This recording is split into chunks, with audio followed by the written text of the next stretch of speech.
What's up, everyone? Welcome to the Wing and Tail Boys podcast, your Northeast hunting and fishing destination. I'm Chris. And I'm Angelo. And we're your hosts. Join us as we navigate the woods and waters of the Northeast, sharing our passion for the outdoors. Whether it's land management, outdoor recreation, hunting, or fishing, we're going to cover it all. With 40 plus years of experience in the Northeast, we'll provide insights, tips, and stories to help you make the most of your adventures and help you experience the wild. So, tune in, grab your gear, and let's hit the woods together. And always remember, success is just a commitment away.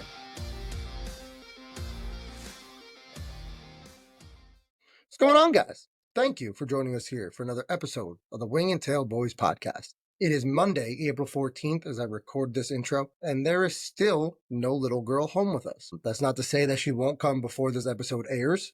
This episode will air on Thursday as always, but yesterday made 39 weeks. Everything is healthy. Everyone is good. Things are progressing smoothly as they should. So at this point, we're on little Lily's time, and whenever she's ready to get here, she'll get here. And when she does, I will be sure to notify you guys, update you, and let you know that, she is here and all is good.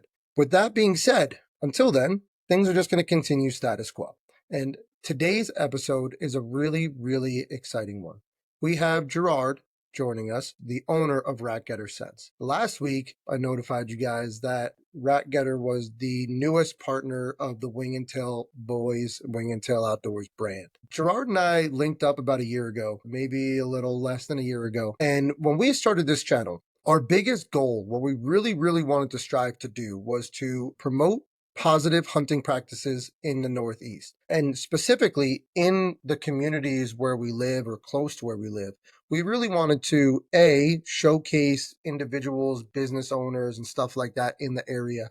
But and we also wanted to spread the word about hunting and get people to join us in what we enjoy and what they enjoy as well. So I had reached out to Gerard, I don't know, probably August of last year, give or take. And I told him, exactly like I just told you about, the whole local guys and everything. But I was upfront with him and I told him that we didn't want to just partner with someone who was willing to give us, stuff to try or just because someone was willing to pay us. If we were going to partner with something, we really wanted to believe in their products. So Gerard was like, nope. Problem at all. And he gave me a whole bunch of products to try out, which I did over last hunting season. And we had some early pressure on our property. And to be honest with you, it was like how do I put it?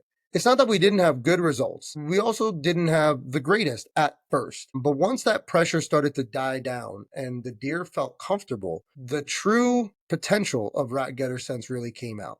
So as of now, for those of you who are following on the Instagram, just about every single day, I have deer hitting the Rat Getter rope scrape area that I set up last year. And as the days go on, it is hit more and more and more and more. So I wanted to bring Gerard on for this episode to just kind of get to know him a little bit more and showcase him to you guys and let you see what Gerard and Rat Getter was all about. And after this conversation, seeing what his business model is, realizing that he's not the kind of guy who wants to just sell you something to make money, and really just wants the best for his customers and success from his customers. And after both believing his product, himself, and his company, right after we recorded this episode is when I reached out to him and told him I would love for him to be the official lure attractant, whatever you want to call it, brand of Wing and Tail. And he was more than happy to join us. So with that being said, this episode is all about Rat Getter, but not in the sense that you guys might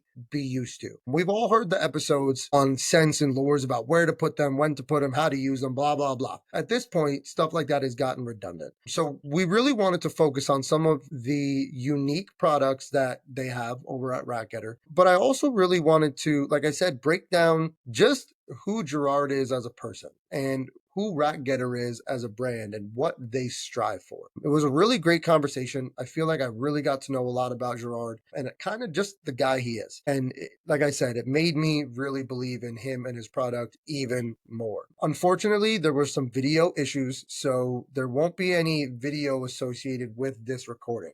But the audio came through just fine, and I'm really excited to share it with you guys. Before we get started, just want to thank one more of our sponsors here. It is springtime. Spring food plots are upon us, and Vitalized Seed is the place to go. to find the seed that you need for your property this year. There's really two options that you can have here in the spring, and they're both fantastic. You can throw down a perennial clover or an annual clover blend. They have two different blends. Both are going to work out great for you. And then if you're looking for a summer plot or a summer solution, look into their 1-2 punch nitro boost and the carbon load summer and fall respectively. They work together to create the perfect carbon to nitrogen ratio to help your soil break down nutrients not only well, but at the right pace to give your soil the nutrients it needs when it needs it. So if you guys are in the market, you're looking for some seed for this spring or this summer, head on over to vitalizeseed.com today and check out what they have to offer. With that said, I got nothing else for you this week. So thanks again for joining us. Remember, success is just a commitment away. And now, Rag Getter Sense. What's going on today, guys? We are joined today by Gerard, the owner of Rat Getter Sense. How you doing today, buddy? How are you, buddy? How's everything? Everything's going great, man. We were having a little conversation here before we started recording today, and I let you know that our little girl is on the way. Honestly, by the time this airs, she'll probably already be here. That's cool. Yeah, man. Congratulations. Thank you so much. But we're recording this today, April 6th. It is early spring. The weather's been great. How you been, man? What have you been up to lately? It's So been a busy. while since we talked. Yeah, just so busy. It's been a long time coming. We've been trying to do this for a while now, and my schedule didn't match yours last year, so I'm glad to finally get on here with you and get this done. We've talked on the phone a few times, and I'm happy to get this done with you. And again, congratulations on your daughter coming. That's a special time. But man, I've been busy. I'm just crazy. I get new stores. I'm traveling from store to store. I'm loading up stores with the mineral products of things and the salt licks and all that kind of stuff right now, and talking to other store owners and getting in other stores and having meetings with other owners. It's been crazy. And like we spoke before, I got one son that plays college football, so he's even busy off season. I got another one that plays high school football and now is playing lacrosse a full season. So I chased him from field to college to high school. I'm running all over the place. I'm living a great life right now. I'm enjoying my time with my kids and enjoying all this sports activities, but I'm really busy with the business, new products, old products, and getting things ready for this upcoming season. For sure. And we're definitely going to touch on that today. We definitely want to talk about your business a little bit, but we're hoping to make this episode a little bit different than all of the other scent company episodes. Thank you. Yes, thank you. That's what I prefer to do that more than, the business as we talked about, but absolutely. I get it. Yeah, I definitely want to talk about some of the stuff you have coming out, some of the stuff that's been around for years, some of the new stuff. You have some really ingenious concepts that you've come up with on your own. Maybe we'll see where it goes from there. Definitely want to hear about your story, how you got into hunting, and how you implement all this stuff as well, in your hunting. But just to give the listeners a little bit of a background, we made it a point on our show here to try to showcase guys in our area. The whole point of us starting this podcast was we really didn't feel like the Northeast had a voice. When you hear hunting and all these big shows and all these big time hunting names, you hear guys from Iowa, Ohio, Wisconsin, South Dakota. You hear about the whole Midwest and the beautiful hunting that's out there. But the truth is, we have some really great hunting opportunities here in Jersey as well. We sure do. So in the early days, we were really trying to connect with some local guys, and Hugh just happened to be the local scent guy right out of New Jersey. So why don't we kickstart this? Why don't you tell us a little bit about Rat Getter Sense and how it came to be? Obviously, you're a scent company, but how did you spawn the idea of Rat Getter Sense? As we talked earlier today, in your 40s. So it wasn't something you've been doing since day one. This is really something that you stumbled on along the way. So why don't you tell us your story? A lot of factors came into the start of Rat Getter. And Rat Getter wasn't Rat Getter first. It was Jersey Boys Outdoors that I had originally started with a good friend of mine and a cousin. Jersey Boys Outdoors. I love that. It originally started out as, and it started out as like just a page that we started because they wanted to get into filming. And I really didn't want to do it, but they kind of talked me into it. So kind of worked out in that. And then we got hooked up with another company and things didn't work out there. And then it turned into the three of us starting a scent company. And then within a few months, they backed out. They didn't want to do it. They didn't want to do mail order. They didn't want to do this, that. So they said, it's all yours. Do what you want to do. And then I said, okay. In 2014, I changed the name to right after the season ended. I changed the name to Racketer Sense in 2015, and ever since 2015, it's been that. So it's 11 years that we've been in business, from 2014 with the guys to now myself for the last 11 and to all the way till now. And it's been great. It's been great, and it's been unique, and I've had a lot of fun with it. Coming from a huge hunting family, and I got two relatives that are still very much into hunting and fishing that I'm very close to. So it's just like when we were kids, but just added this adult business. And now I have another cousin who's going to start probably a podcast / show. So he's getting into it a little bit more. He's going to be getting away from what he's been doing for 40 years, and he wants to get more in depth into hunting stuff. I got another cousin that's a huge fisherman that we're going to be doing a lot of live stuff. Striper fishing down the shore this year, and fluke fishing, and we're going to probably incorporate some crabbing into it and things of that nature.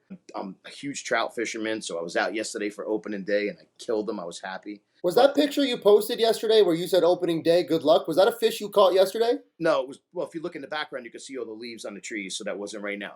That was last year's catch, and actually my buddy Rich took the picture. I was with him when we caught it. Awesome. But I just was trying to say, hey, good luck tomorrow, because it's a nice trout and everything. I got you. Oh, it was a nice. I was going to congratulate you. That's why I was asking. It was a big brown, and why I posted is because I caught it on spinner that I make. Awesome. I do a lot of spin fishing, and I do a lot of bait fishing. I don't really fly fish too much. Hopefully, maybe one day I'll get into it, but I just haven't had the time. But I make a really good bait for trout. It's called the skein bait, and it's a scented, whether I scent it in corn or shrimp or whatever else. It's a great bait, and no one really knows what it is. It's basically the inside of salmon. That I get it from up in Oregon, and then I let it dry out, let it dry out, and then I flip it over, let it dry out, and then I cut them into little pieces, and then I put them in little plastic containers, and I scent them, and they're just trout killers. It's scented skein is what it's called. So between that and the trout spinners, I got a nice little business going during trout season with that, and that's doing pretty good, and I'm happy with that end of it. That's great, man. That's what I'm keeping myself with occupied until turkey season. Right. I make my own turkey calls. I don't buy somebody else's. Really? Myself. I don't do any woodworking. That I have done privately, but the mouth calls I make myself. I might have to have you send me one, because I just got into turkey hunting. This is going to be my first year turkey hunting. I went to the store and got a couple calls, and honestly, everyone was telling me how hard a mouth call was to use, and it takes time to get used to it. And don't get me wrong, I'm not a professional. I'm not tooting my own horn or anything, but I've been able to match the sounds pretty well. And I think at this point, I just need to figure out when to use what and how to put them together for them to be, effective and stuff. But listen, when it comes to turkey hunting, my family didn't really hunt turkeys. So that's something I had to teach myself. I bought property up in Gilbertsville, New York, in Otsego County years ago. And I started turkey hunting up there. And that's when I started calling. I tried the box call. I didn't like it. I tried the pot and peg. I wasn't crazy about it. Then I was introduced into the mouth call. And ever since then, that's all I do. I like to run and gun. So the mouth call is perfect. You bite on it and run and go and sit down and call. Yeah. I really got crazy with it. So I taught myself basically through a little bit of YouTube and some other friends that were willing to give me a hand into how to make diaphragm calls. And I've gotten really good at it. I have 6 different kinds I have on the market now. I actually make 8. I probably will do something with them next year. We'll introduce them as a new product for next year for the other 2 calls. That's awesome. But the 6 that I make are really universal. They're for, beginners all the way to expert. You can really get by with any of them. I have a couple that are really in the middle where guys maybe just getting into calling but liking it a lot and want to get a little bit more advanced. And I have something for everyone. I even just started making kids calls with her small diaphragms, so a kid can use it, or maybe a woman, she has a small or a guy with a small mouth. Whatever it is, anyone. Awesome. Anyone that wanted, but mostly it a lot of kids use them. Kids, because they're small, but and they're cutters, so they really work well, and it's easy for the kids to use, or a beginner to use, because the reeds are really easy to work with. All right. Stage of the game, but that's something that I'm really looking forward to, and I can't wait till turkeys. I can't wait, man. I've actually been out deer scouting a lot over these last couple weeks. The winter was pretty rough out here. We had a few different ice storms. I mean, I'm sure you got hit with the same things. Oh, I got hammered. We my wife and I don't know if you remember, we just moved up to PA, like northeastern PA, like up in the Scranton area. Right. We got hit with 2 different ice storms. The snow was awful, and honestly, there's rocks everywhere up here. And someone who's listening to this is going to call me a bitch, but it's okay. Walking out in the woods with all the rocks under the snow, not knowing where things are, not being familiar with the area, just wasn't something I was super crazy about doing. Mm-hmm. So as soon as all the snow cleared off, I've really been trying to make up time in the woods. And it was really cool because I said this year my goal was to try to hear a turkey gobble in the woods. I don't want to set my goals too high and then feel like I wasn't successful. And just this other day I was out. Well, last week I was out and I brought my turkey call out in the woods just to get a feel for it. I wasn't planning on turkey hunting this area, so I said, screw it, I'll bring the call. So I was like messing around with the call as I was following some old rub sign, and I made a big circle around. And as I come out of the forest into the clear cut, I see two turkey going into the forest, going straight for where I had just called. So that to me sounds like, hey, maybe I'm starting to figure some stuff out. And then 2 days ago, I was back in the same like patch of woods, but in a different area, and I heard a tom gobbling from where I was scouting that other day. So I think I found where I want to go early season and try to figure that out. I'm really excited for that. For me, it's like they're consistently in the same spot every year. Mm-hmm. You just got to figure out which way they're going and why Sure. they're going there, point A to B. There's a couple of properties that we call them off of a lot, and they come over to us, and you were able to take some really nice birds over the last few years. I have a lot of fun with it, Yeah. but it definitely gets us prepared for deer season. Between, the whole tough season getting through with me with the scents and lures and stores and on and on and on with all that kind of stuff. Once the season ends, I get a nice breather. And then I kind of get ready with mineral season, as mineral season is now definitely upon us. They're already starting to break through. Yeah. All kinds of different licks and salt licks we're doing, drip bags, and doing all kinds of stuff. So I'm always making something. I'm always keeping myself going. And, it turns into trout spinners and trout bait. And I'm doing that at the same time. I'm doing minerals, and then I'm trying to cut calls. So I'm just trying to do so much. And I'm having fun with it. I'm really having fun with it. Yep. Yeah, it's become a business and a way of life, but it's at the same time, I'm enjoying it a lot. Hey, the old saying, man, if you enjoy what you do, you never work a day in your life. Yeah. Like the fire department, I miss it. I got a nephew on the job, so I'm able to keep in contact with him about, the job itself. But being a fireman, I do miss being a fireman. But now, since it's ended, it's given me so much more time to work on the business, be around my kids a little bit more, and spend time with them on the field and all that kind of stuff. So it's been really good. It's been really good. The American dream used to be a white picket fence with 3 kids on, 3 acres of land. I think at this point, the American dream has gotten so simplified where it's just as simple as this. I want to make my own hours, and I just want to enjoy the time with my family. Yeah. I think, maybe I'm wrong, but to me, that would be so perfect. My daughter's got a game today. Well, I just won't go work today. No problem. You know what I mean? Like, listen, I remember my father. He would make $500 a week. He was able to take care of 2 kids and a wife in the 70s doing that, and have a new Cadillac every year. Those days are behind us. Like, we can't. Yeah. They're gone. And that was like a simplified life. You wake up, you go to work, you take care of your kids, you go home. You eat, you go back to work. Or sometimes you work Saturday, sometimes you don't. So there will always be once in a while where he was or he wasn't at my baseball game, say. So that's part of it. But now life has become more of a rat race. But I try to keep it simple and at my own speed. Yeah. Even though the world is spinning this way, I'm kind of going against the grain. I'm right there with you, man. I was just listening to something recently, and it was about turkey hunting, where someone said, it was someone who makes turkey calls, and he basically said, I can play 5 real turkey for a bunch of people and ask them to vote for which one sounds the best. And 85% will pick the same turkey simply because that's what they want it to sound like. Right. But the best sounding turkey is a turkey that sounds like a turkey. And if all 5 of those turkey are real turkey, then what's, you know what I mean? I feel like that in my life also. Just because it's the norm, why is that what everybody has to do? And why is it the norm? You know what I mean? If I want to sit on my ass on the weekend and not do anything, what is that to you? You know what I mean? So it's like, I don't know, man. I feel like these days. Well, social media has changed life. Yes. And so have politics. I feel like politics, and we don't have to get into the politic conversation, but I just feel like every single thing going on these days pits us against each other. And I say that because us in the hunting universe, right?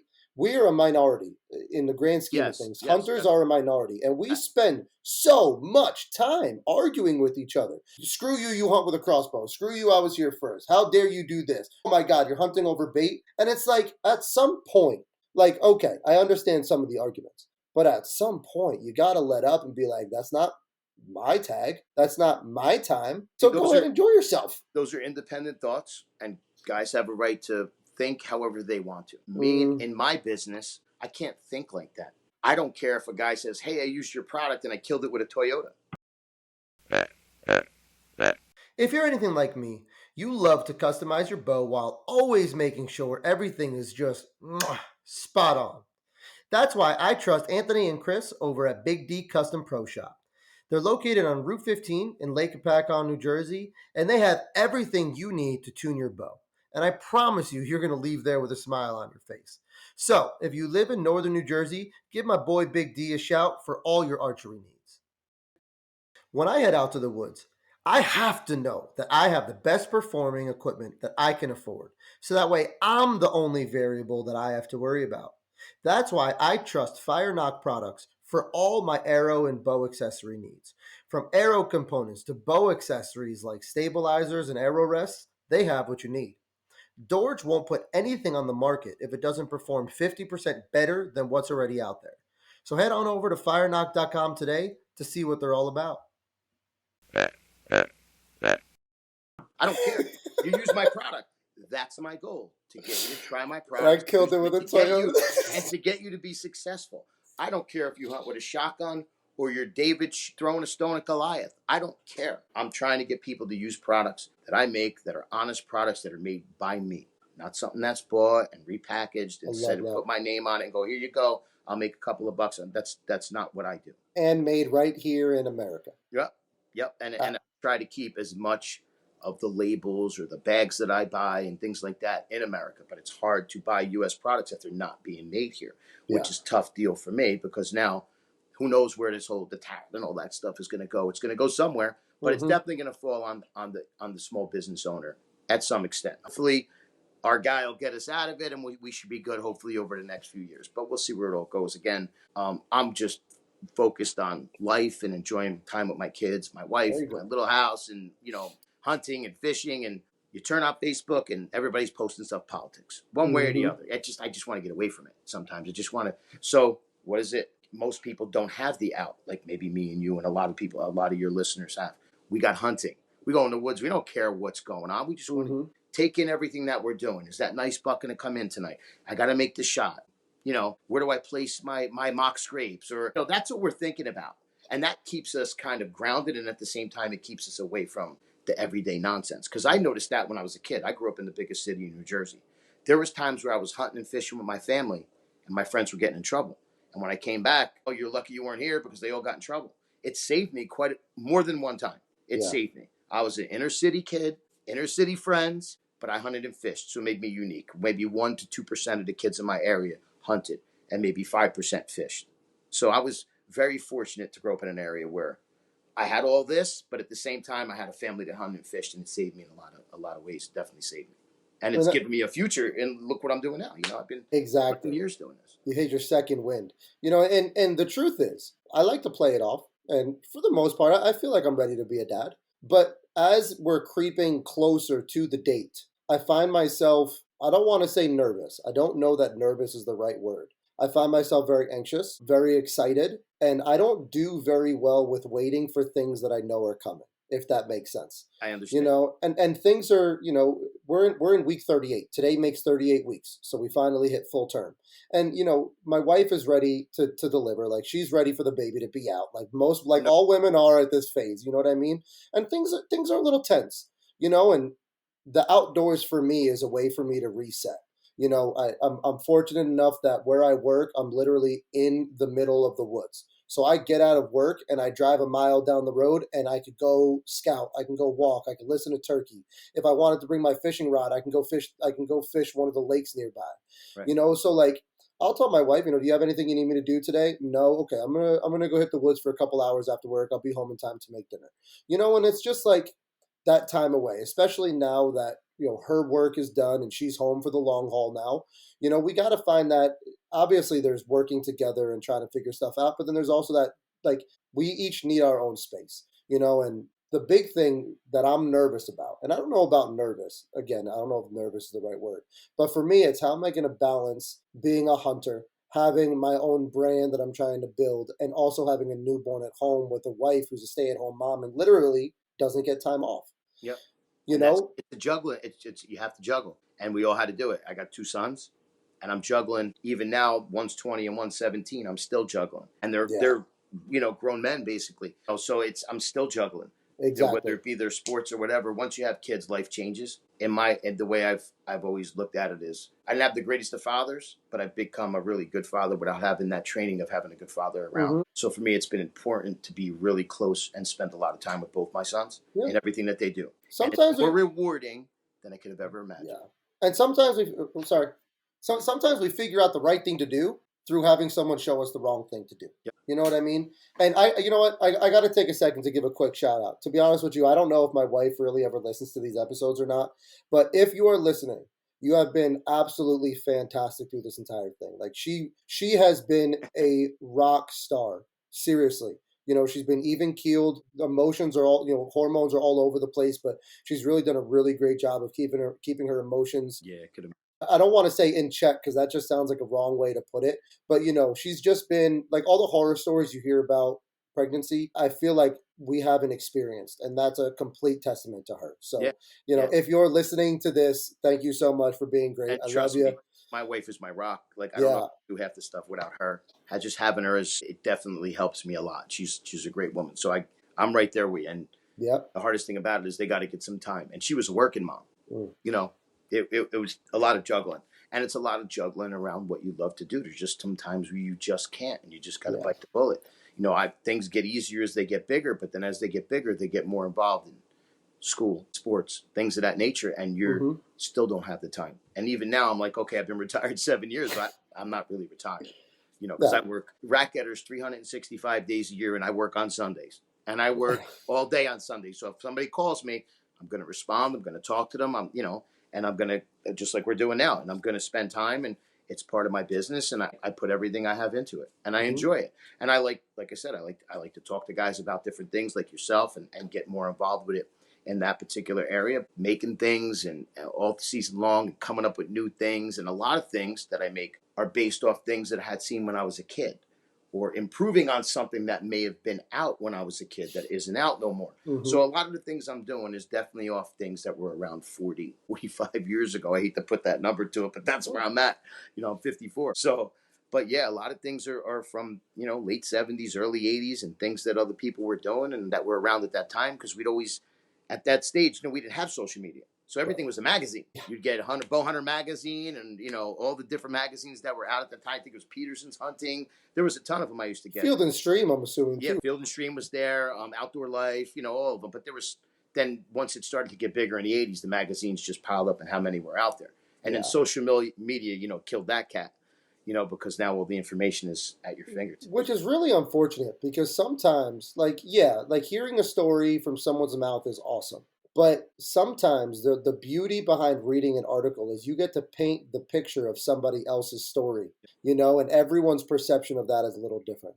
Now, one of the cool things, like my wife, we've talked about this all along the pregnancy and everything, and it's like, maybe instead of going hunting Saturday and Sunday, I just go Saturday. And then you get to go out on Sunday. Yep. We're trying to figure stuff out, or we already have plans. Like the day, my wife is comfortable with the baby being out in public.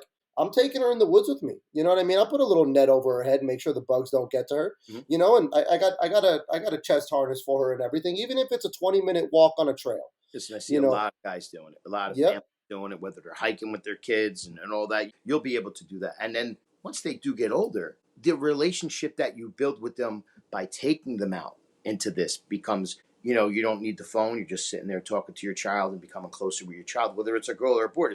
We know now, It don't as matter. growing up, there was no women that hunted. Now Mhm. you open up social media, and there's 15% of us are women, which They're is great everywhere. to see. It's great to see. It is. Great to see. So now guys like yourself who have a daughter coming, you'll be able, now, well, hopefully she'll grasp onto what I'm doing. But I definitely could get her out there and enjoy time out in the woods with my daughter. So it's a good thing. There's a lot of guys I know that are young that are just having kids now that are looking forward to getting into Yeah. that. And my thing is like, I understand, having the enjoyment in hunting is more than just wanting to go out and hunt. Right. It's about having a connection with the woods and really appreciating the animals and what the creator has put here for us. Yep. Right. And I always said it, I've had this conversation so many times. I don't care if my daughter never wants to hunt a day in her life. All I care about is that I help her foster an appreciation for nature and the things that were put here for us to live alongside. Right. of. The respect for it all. Right. Exactly. And if she has that, I don't care what she wants to do. Because if she does that, then she's not going to be someone who litters. And she's not going to walk around, she's not going to be one of these people who swerves to hit an animal. Like it's just like the little things. And I don't know. I don't want to get into the politics, which I was just about to get there, but we won't do that. Right. Right. But it is what it is. And I get it. But it's definitely for us as hunters as a whole, whether it be from Jersey to California hunters, their release is getting out in the field. And most people don't understand it except for us. And if once you get indoctrinated into it, it's no stopping it, especially bow hunting, because that's just the focus of everything. Bow hunting is the center I consider now. And then everything is kind of branched off. Where years ago growing up, everything was based off gun seasons. It wasn't so big as bow in the late 70s into the 80s. And then gradually the 80s just kind of took off. It kind of took off. Now, do your kids hunt? My older son fishes. Okay. He does not hunt. But he's going to hunt when he gets out of college. He's already said it a bunch of times. But he's so busy with that, he just doesn't have the time. Football season is smack dab in hunting season. He doesn't have time. And he's on a really good football team, so they go far every year. So he doesn't have the time yet. Right. My younger son hunted 12, 13, 14, 15, and now stopped because he's so busy, whether it's working, playing lacrosse, lifting. Football season, again, is smack dab in the middle of hunting season. Friday night games, he's beat up on Saturday mornings. He's not getting up. So once in a while, he'll step in the back here where I got some acreage in the back of my house, and he'll get a little time in. Short story with him was 4 or 5 years ago. They had a short practice. He got out early from practice. He got a ride home. I leave for Flemington to go get in the tree. He calls me up, "Hey, Dad, I'm going to get in the tree in the back." I said, "Okay, great. There's a decent 8-pointer running around." I climb up my tree. I'm in the tree. I just get all settled. I get a phone call. "Hey, I killed the 8-pointer." I literally had to get down, get in my truck, leave my hunting spot, and go help him with it. And you didn't care about doing it one bit. Could have cared less. He put a perfect heart shot on that sucker. It ran 50 yards, fell over. I gutted it, and we brought it to the butcher shop. That's so awesome. It was beautiful 8-pointers. Up until that, he stopped for a little bit now, but he's busy. Hopefully they'll come back to it. I know my older son will, and they both trout fish, and they're looking forward to doing some striper fishing with us on the boats this year. So that should be a lot of fun with them. That's fantastic. Now, is there anything else you want to touch on before we start to get into a little bit? Because let's be honest, the whole scent game podcast conversation, I mean, that's been done to nauseam. It's repetitive. Yeah, but what I think is awesome is you have some products or different plays on products that I really haven't seen before. So instead of talking about, like, you have the normal scents, you have your scrape stuff, you have your rub stuff, you have your scent cover, you have your minerals, you have your attractants, you have all that like any other scent company does. But what I want to try to focus on here today, if we can, is some of the things that you have come up with that are different than the mainstream scent companies out there. Right. And everybody uses a rope now. So that's pretty cool. I was using vines or things that were in the area, obviously overhanging limbs and stuff like that, just to put my preorbital scents on, whether it be the oil-based version or the paste version or the spray version. I had 3 different versions of preorbital scents that are, they really work really, really well. The ropes came into effect, and I kind of held off from doing it because I don't like to always jump on everybody's idea. And then the idea turned into some vines, and all these bigger companies came out with all different kinds of stuff. And I just said, well, I like to be unique. I've always been that type of person.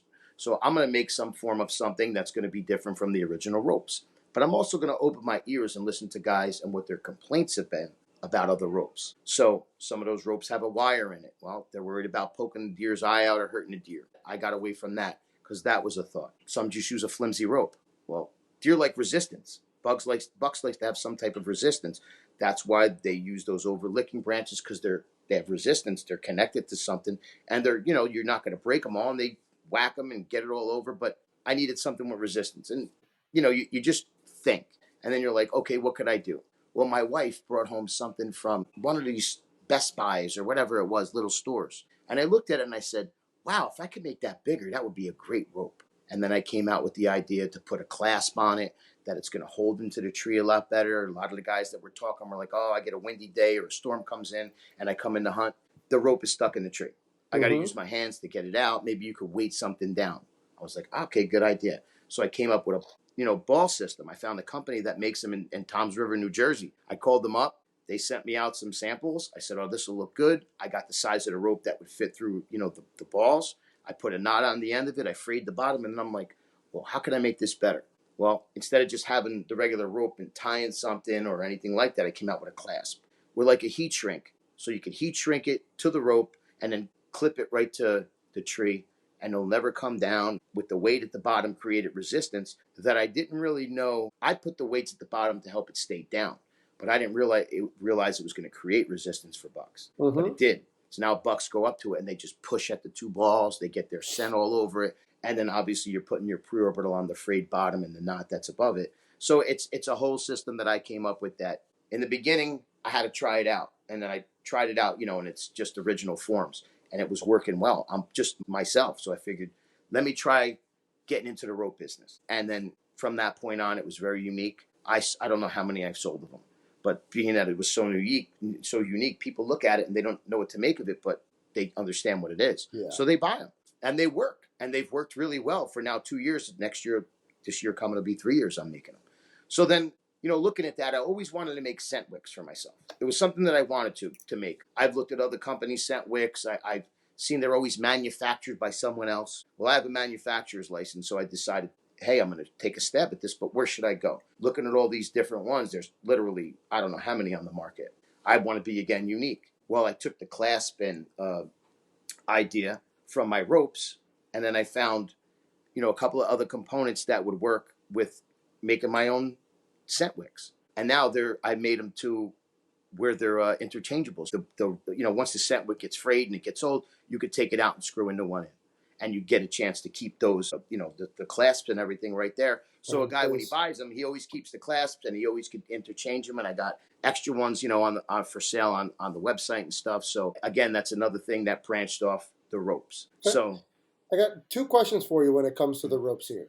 First off, you said that you had to find the right size to fit through the balls that you were given.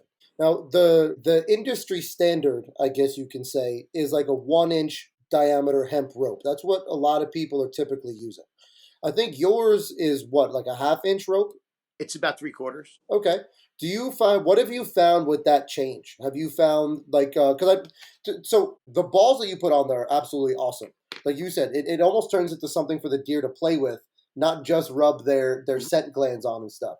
Right. So you have your frayed part, then a knot, then a ball or two, then another knot, and then your regular rope. Right. At the top, you have the shrink wrap and the clasp.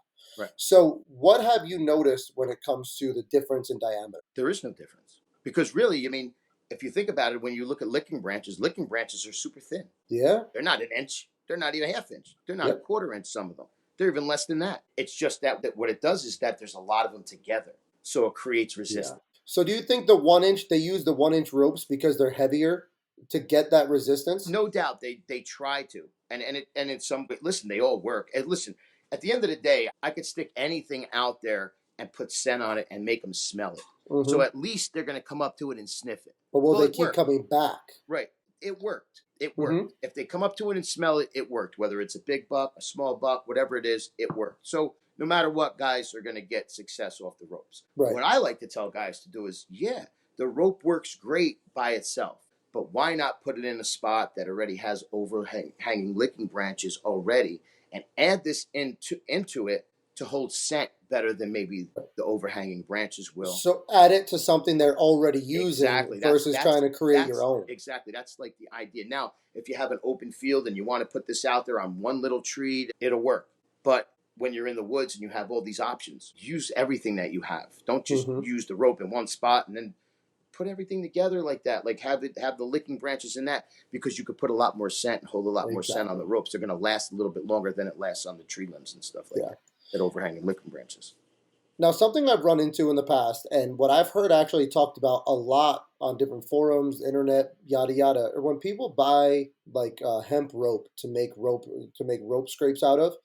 There's a very, very strong chemical smell. Last year, before you and I linked up, actually, I think I bought like 100 foot of inch hemp rope, and I've literally had them hanging out in the woods for a year trying to air them out. And I think finally they don't smell. Is that something that customers have to worry about when it comes to your ropes? Are they already descented? Well, the unique thing about what you're saying, I'm glad you brought that up, is it depends on where you buy them. And it Hmm. depends who you buy them from. And when I say where you buy them, you're buying them from Taiwan or here or there or Singapore, wherever they come from. Some of them spray stuff down because they're trying to get it to last long and not get weathered. Hmm. So they spray it down with some kind of chemical. And the first ones that I ordered, I opened the box and I was like, whoa, that's not going to Boom. work. That was like tape up the box and send them back. And then after a couple of times, I found out where to get them that did not, they just had the rope smell. So I definitely would not recommend for a guy like me. Like, I'm not going to buy them because I just feel that once it's on it, it's like gear oil for your car. Once you get that on a shirt, that's going to smell like that for years, Yeah. or you're just going to wind up throwing it out smelling like that. You'll Right. never get that scent off. Never. So yours are ready to use right out of the bag. Yeah, I got them. There's no scent on them. I love that. Just the rope scent, that regular rope scent. And there's a bunch of different ones. A lot of guys, talk about the hemp ones. I think that's probably a really good idea. But there's quite a few that you can get out there that are of the same, like hemp, but not this. They don't have to be hemp. You can get different ones. There are different ones that are made that definitely aren't sprayed down. So I did my homework with those a little bit. Like I said, I'm always working like 2 years before, like with stuff, and then I have to use it myself. And then if it's working for me, that's when I start to make it a product. Then I Right. know that it's a product, and then I'll do a little bit more testing by give it out. I got a friend in Tennessee. I got a friend here. I got a friend there, and they're trying it out. And then I get the okays from them, and they're like, "No, this stuff works. Like, definitely make it a product." That's awesome. That's when I'll go. So it's like almost a 2-year process. For every product that I'm coming out with now, it was probably 2 years ago that I worked on them, Okay. or a year before that I worked. So everything has been tested, proven to function. Yeah, like I said, most of the time it's done by me from in Jersey, Mm-hmm. kind of PA, Jersey, New York. They're kind of all the same. Not Yeah. as much New York, but still the same. But when you're in my business, you have to have it tested elsewhere. So that's 100%. so I've always like worked out a good deal with a lot of the guys that work with me, or I sponsor in a sense, or if you want to call it that. I just call it a friendship because that's really what it becomes with most of the guys Yeah. that work with me. I just send them stuff and they're testing it, and they're going to send me pictures and say, "Hey, listen, that did not work. That is not a product that I would recommend." Or, "No, that was something that you really got to, yeah, that was something." And then a lot of times it's visual, like if something looks unique, it's unique because of the way it looks. Yeah. But it's all got to work. It could look as unique as it wants to be, but it's got to work. And Right. once I started sending those ropes out and I seen what they were doing, I was like, wow, this is definitely, this is something that I have to make. And Yeah. like I said, I've sold a ton of them. I've done some shows at stores, and I've sold a ton of them there. And I got a lot of feedback from guys. 8 to 10 guys have success with them. Mhm. Sometimes it's not the product. Sometimes it's the hunter not understanding where to place it, or how to use it specifically, or putting maybe the wrong thing on it at certain times. Maybe putting like the mock scrape lure on it when I have a pre-orbital for it. That's kind of, defeats the purpose. But at the same Yeah. time, it's been mostly successful. There's a lot of other companies that have been successful with them. So it's something that works. And again, hunters are gadget guys. We love gadgets. We love it. We spend money on gadgets. When I was a kid, 14, 15, 16, all the way up into my 20s, 30s, gadgets were the thing. Anything new coming out, everybody wanted to try it. See what it was about. Did it work for me? Did it help me? On and on. So for me, the more things that you have, the more interest people are interested in it. And it's definitely something that works. But you got to put the time in to test stuff. Of course. Because some people just don't, throw it on the market and sell it, and it works, it don't work, whatever. Yeah. I'm Now just good for a buck. Yeah, no, 100%. Now you and I, when we linked up, same difference. I reached out. I said, I'm local. You're local. Would you like to work together? You said 100%. Let's meet. When I got to your house, you had a box of stuff waiting for me, and you're like, just take it, test it out. Let me know what you think. Yep. Right. So I went out last year and I made a couple mock scrapes, but it was like the timing wasn't right on my end. What I mean by that is, I put him out like maybe 2 weeks before the season started, where realistically I prefer to start stuff now. And that's going to come back at the end of this story, and it'll all make sense. So last summer, we had our number one target buck on camera, the most patterned deer I've ever had in my entire life. My listeners have heard this story many, many times already. But I went out, the season I think opened on Wednesday for New York last year. I went out on Friday, sat the field. I didn't see him. My dad sat the same field on Saturday and missed him. And with that miss, that deer disappeared. Yeah, but a lot of our other deer disappeared too. So my theory is deer, they have their interdigital gland, and they secrete their emotion through that, right? So my thing was, if this is a mature big deer in the area and he's scared now, then all the other deer are scared too. I say all this because when I put out the rat getter stuff last year, I had a lot of traffic on it very quickly. And then after that miss, things kind of started to dry up a little bit. And like I said, it was bad timing. But then now, once the deer have come back, right? It's not like we had a lot of deer on our property. They just weren't going to my mock, whatever. The deer disappeared last year. So now the deer are starting to come back in as the forest is starting to leaf out a little bit. We're in upstate New York as well, where our property is. So things are a little bit behind everywhere else. And all of a sudden, that rope scrape that I put out last year with all the rat getter stuff is literally being hit anytime a deer goes into that field. Now they're hitting it on their way into the field. They're eating in the field, and then they're checking it again when they leave the field. Some of the deer are playing with it. Some of them just kind of walk by it, nudge it, and smell it and walk by. But every single day now, I'm getting that pure natural scent on that rope scrape. What you said spawned something for me to tell you. Sure. When you shoot at a deer, and the thing is, hunting in the 90s, when things changed to being able to shoot so many does and so many deer, and us as hunters in New Jersey, I used to shoot 10, 12, 15 deer a year.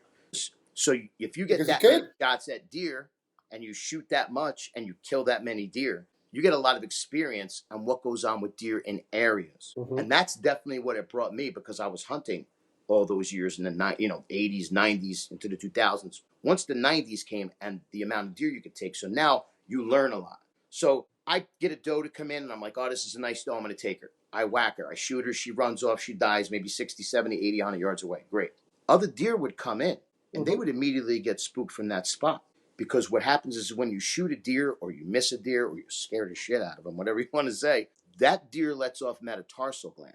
That's that little black on the back end that you see, that little black on the back end right there. Yep. They release that. So now when other deer come into that area, they smell that, they run. They get scared right away. They don't come back to that area. That is a warning to them. So when your father shot at that buck, he shot out metatarsal. If any deer came in that area within 48 hours of that shot, and he let out metatarsal, they're not going to come in that area. And if they do, they're young, they're not smart enough to know, but no bigger deer is going to come in there for a while. Or they're coming at night. Right. Or they'll come through at night. Well, that's where you get into the baiting thing too. You're baiting, you leave scent there. There's only so many times that you're going to be able to bait without a bigger buck picking up on your scent. Yeah. I mean, baiting is a science of its in its own. 100% is. You almost have to hunt. You almost have to bait like you're hunting. It's 100% definitely. There's a time and place for it. There's a time and place for it. And getting to that, the best time of the year is the first 10 days. I love hunting the rut and all that. Yeah, it's great. Grunt calls. It's cold. It's all that. My most enjoyment comes the first 10 days of bow hunting. That's when I have the best chance and opportunity to take a decent buck. They're uneducated. Like that, since it's open there. Yeah, and the deer are uneducated. I always said the rut is great to in my opinion. I know a lot of people are going to disagree with me, but I feel like the rut is a great time to get lucky. But early season is a great time to capitalize on all the work you've put in since the end of the last season. Like my big thing is deer work on patterns and time frames, right? The summer comes, they're growing, they're putting on antler size, they're putting on whatever. And they stay in those summer patterns until something tells them, okay, now it's time to start transitioning into the rut pattern. Right. Now, what is that? Scientists are going to tell you that it is the amount of daylight in a day that triggers a deer's natural system, which honestly, I'm not going to argue with them. They're scientists. And we know that from deer farmers. Yes. My other side, though, I feel that deer know that when those leaves start to fall off the trees and the season starts to change, I feel like since deer have been hunted at the level they've been hunted for the last 50 years, give or take, like they I don't want to say evolved because there hasn't been enough time to go by to have a true evolvement. But I think that the deer that are alive pass on these concepts and they know what's going on. So they know that if they don't find a way to be safe as the leaves start falling off, they're not going to be around anymore. It's interaction. Actually, the more interaction with humans, the smarter that they get. Mhm. And getting back to bait site, like guys have been baiting, like we've gone now so far, so many years into baiting that guys have grown up where baiting is normal. From they grow up a baby, they start hunting at 9, 10, 12 years old. They've been baiting. Everybody's been baiting for years. Yeah. Well, the deer have now adapted to that. They've adapted to bait sites. So like you may get deer responding coming in the first 10 days, and then they start to leave those bait sites because they go on different patterns and they're being chased out by different bucks because they're sparring and who's more dominant and everything else. But what's gone on in the later season is bait sites have been turned into a mock scrape. Because what does a bait site attract? Does. No matter what, they're going to come out. You're leaving all that scent in one spot. So you may have a buck that's roaming through an area, pick up on the scent of the bait site, and he's just scent checking the bait site, which is no more than what? A very large mock scrape. Yeah. Because all those does have been congregating there all season long, and now they're coming in there because of what? They're coming in the rut. They're starting to change. The scent's there. Does, fawns, big does, adult does, small bucks, all this scent is now brought into this baiting area. So what does it become? It becomes a mock scrape. Because what is a mock scrape? Where scent is left by adult to small animals all the way through, constantly. So a lot of guys, basically, if you're hunting, you have to be understanding of that also. Like you don't need, like I've had guys put out scent wicks of product and go, I'm bait hunting, but I got the stuff right there. They're really not smelling it. No, they smell it, but you're hunting one big giant mock scrape. They don't need you to tell them that there's deer there. They already know it. They come there to smell which one is hot, and then they're going to go. They may not pay attention to mock scrapes as much around bait sites. They may not mess with ropes as much around bait sites because it's already scented. It's already, the whole area is scented. I mean, if you have deer in your area, they carry scent, so that's what's there. So you don't really need, like I try to tell guys, if you're going to hunt around bait sites, don't put all your eggs in one basket and think it's the greatest thing ever. Sometimes it hurts it. Bait, 100%. Let's keep it to bait. But it may be 75 yards, 100 yards down your area. You may have a couple of good trails and you want to get over there. Put out a couple of mock scrapes there. You're going to get more action there than you will by the bait site on scrapes. To be honest with you, you're probably better off taking the downwind side of the food that you're putting down, the bait site, and put your mock scrape or your rope or whatever down there.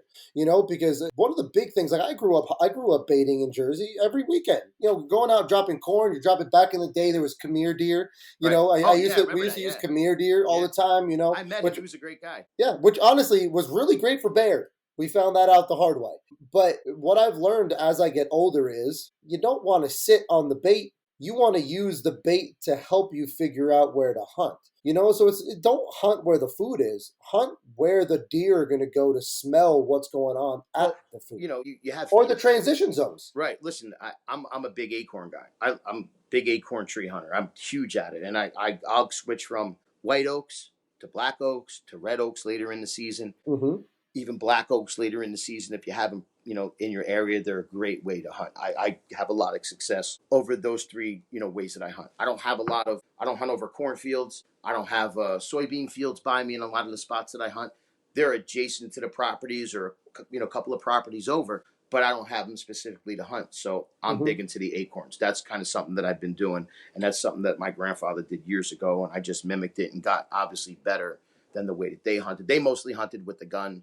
They were, when I started hunting, my grandfather was like in his early 70s. So they were done at that time. It was just teaching me the ropes. And then I had two older cousins, one 4 years older than me, one 5 years older than me, my cousin Eddie and cousin Todd. And they would grasp onto the younger cousin and teach you the ropes. And then you would just go to yourself. You're out there yourself. Figure it out. Then the magazines would take over and you'd get into Peterson's bow hunting and, bow hunting life and all these different things. And you start reading and you start learning the ways of it. And before you know it, you're doing your own thing. And that's of course how bow hunting has progressed for me. And then obviously, then they added the amount of deer you could kill. And then they added, now you could start baiting, because they're trying to spawn a whole new people to hunt. Like they want people in their late years to hunt. They don't want you to have to work as hard. And let's face it, Jersey does it because they want the money, not because they want it. Yeah. We spoke about this. Conservation in Jersey, if it was up to us, we would have 3 points or better on one side like we talked about. You'd have 50, 60%, maybe 70% of the guys agree that that's where we should go. Okay, maybe the older guys and maybe the younger kids can shoot what they want. But us guys Yes. from say 18 to 65, we should be really conservation, worried about what we're shooting. Exactly. We really Any should. anyone you talk to, I'm pretty sure any state that has antler restrictions, there is like the kids are exempt from that. If you're on a youth license, kids can Right. shoot whatever they Yeah. want. I Yeah. have no problem with that. Yeah, I have no problem. But it's like, how do I put it? Everyone now is out, the big wave today in the hunting industry is go out and hunt mature deer. Go out and hunt mature deer. And that's like the guys who are really into it and they want a challenge, and that's great, don't get me wrong. But if everyone is out shooting the 2 and 3 year old deer, never mind having mature deer to hunt. At some point, Yeah, I know where you're you're going. going to lose the older age class Yeah. of deer. And the ones that are out there, you're never going to see. Well, it's definitely a fine line because it's like you want guys to stay interested. So yeah, that's why they opened up the thing with the does where you could shoot as many does, and they were overpopulated in a lot of areas. But my area, Mhm. which once was overpopulated, is not overpopulated. Yeah. And we spoke about that because you're shooting so many does, the farmer permits and the coyotes. You're really having it's not what it used to be, the population in the Yeah. area that I hunt. Well, For- if I remember correctly, I think this year is supposed to be the year for a big overhaul change of regulations. Before this past hunting season in Jersey, I remember they sent out the survey for everybody to fill out. How do you feel about 3 on 1 side? How do you feel about this? How do you feel about that? The state wants to combine regulations and have less zones and all that stuff, which I think is great. I mean, to have 70 something zones that the state is split into and to have to like, oh, well, which line am I on? Where am I hunting today? It's a little ridiculous. Well, it's because of permits, and they want more permits. They want more money. That's why they do Yeah. that. I mean, just think about it. Everything we buy, you got to get a fishing license. Oh, you got to get a trout stamp. Mhm. How about just incorporate it in it so I don't have to get a stamp? It's just included in it. Charge me a few more bucks, whatever. Exactly. Like, come on. Like it's just nonsense. It's just more work for the hunter. It leaves, and you know what it does? It leaves an open door to make mistakes on certain things, Mhm. where a hunter may get in trouble for something that was so minute that he Exactly. made a mistake on. It's all these different things that, like, just give us one freshwater license that includes everything, and I'll just pay it. I'll just Yeah. like it's like the all around license. Like, okay, just buy the all around license, but no, you still got to get a permit for permit C. Mhm. I mean, come on. It's not really an all-around license. It's a Yeah. semi. It's a semi. Yeah, it's like just incorporate everything. Most guys are going to just buy the whole damn thing anyway, one Yeah. shot, and we could save on paperwork, time, and aggravation. It's My like, who set up this system in New Jersey? I could fix it in one day. Exactly. And my thing is, and I'm glad you brought up the money thing, is like when I was a Jersey resident, which obviously now I'm not, Right. it cost me more money to hunt in New Jersey as a New Jersey resident than it cost me to hunt both New York and Pennsylvania as an out of state resident. I used to get a turkey tag in New York, $50. I could hunt the whole month. I'm paying $130 something for 5 weeks here. Yeah. Make It's it make it's sense. it doesn't make sense. And No, I and get the it. other thing is, look, I love the state, and I love being able to hunt, and I love having to be able to have the opportunity to take a lot of deer. But if you're killing $6 and $5 a year, small buck, big buck, whatever, and every guy could do that, where's your population at? Where's your your hierarchy? Where's your 2s and 3s and 4? You don't have it. We need to start cutting that down. Listen, 2 with the bow, 1 with the gun, done. If that. Or Look at PA in New York. You get one buck. You get one. Exactly one. 1 with the bow, 1 with the gun, done. And listen, when I hunted in New York, there was some hammers out there. Mhm. I mean, there was, and you'd see the age class, you'd see the 1.5 years, you'd see the 2.5 years. You could tell the difference. The 3.5 years, the 4.5 years. Here, you're going to get a couple 3s, some 2s, a few 1s, and maybe a 4 and 5 will pop out Mhm. once in a while, or maybe one will travel so far that you'll get a look at one. Not everybody's going to have the opportunity. So again, you want to keep hunters interested so you have all these, you're able to take all these deer, but it's not helping the population of whitetails. And it's not, and listen, we've got some great bucks in Jersey. There's We guys do. take big bucks every year. Sometimes in your area, you just don't have an adult buck. Sometimes in your area, a 3-year-old may be all you have. And then hoping later on in the season when the rut comes, you get an opportunity at a deer that's traveling. So the rut definitely has its purpose. And I love the rut, hunting the rut. Mhm. It's cold out, which I definitely enjoy. But for me, I love early season. And I'm a scent company. I don't make early season scrapes. I don't do it in June or July. I'm a week before the season guy, get it going, see what's out there, and then I'll put them out there. I'm going to say this, and I don't care who likes it or who don't. They put that in place, the bigger companies, because they wanted to sell more deer lore. Okay? Pushed people out there, hundreds of people that work for bigger companies, because they wanted you to spend money in June and July and August, because they know you'd go through a bottle or two. By the time the season started, you wanted another bottle. I don't tell people to do that. I tell people, start them a week before you're hunting, have fun with it that way. You don't need to be penetrating their bedding areas in June and July and kicking them out by mistake because you want to see what's there. You want to watch them grow. Put out mineral, put out Attractants, stop by once a month, hit it with mineral, hit it with my salt lick igniter, put one of my drip bags over it, add some molasses, add some type of feed, soybean. I always recommend roasted soybean over corn. Corn is not good for your animals, especially when it's cold out. Yeah. I see guys using corn all the time. Hey, it's good. I get it. It's like putting a bunch of Reese's on the table for them. That's all that is. It's starchy. It's not great for their bodies. It doesn't help them as much as you think it does. It just attracts them, and it does a really good job. But if you want to help your deer, roasted soybeans. That's the way to go. High protein, high fiber. It's great for their bodies, great for their rumen, great for their stomach. It's just a great product for them. And I sell them. And a lot of my products are made with them. My mineral is made with it. My igniter is made with it. My drip bags are made with it. It's in my feed. So I use it in everything. Roasted soybeans. It's a very, very great product for the animal. And when I see guys out there putting bags of corn in like February, I'm like, that's not helping your animal. I don't care what state you're in.